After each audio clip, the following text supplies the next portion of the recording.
Habang papalapit ang pagtatapos ng buwan ng Ramadan, handog ng Bangsamoro government sa pamamagitan ng BARM Ready sa ilalim ng Ministry of Interior and Local Government, katuwang ang tanggapan ni BTA Deputy Speaker Attorney Ishak Mastura ang 2,000 sako na tig-5 kilong bigas sa mga residente ng Sultan Mastura bilang tulong at suporta sa kanilang pang-araw-araw na pangangailangan. Palapit na po ang end ng Ramadan. So Eid Mubarak sa inyong lahat. Advance Eid Mubarak.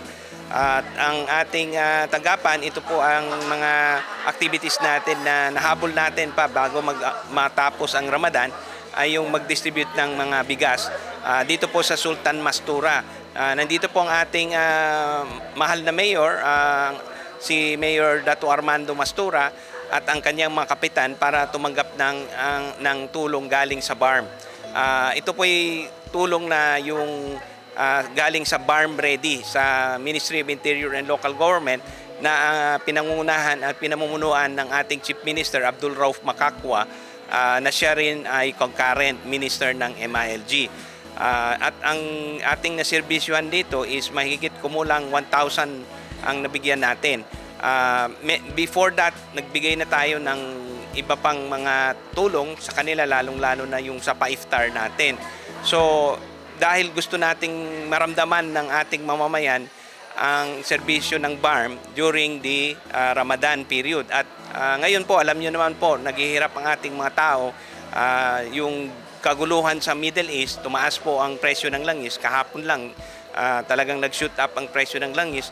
So tamang-tama lang, timing po ang ating pagbigay nitong mga bigas dahil sa mga susunod na panahon, mga darating na mga araw, posibleng tataas po ang presyo ng mga bilihin. At unang-unang pangangailangan ng ating mga kababayan is itong bigas.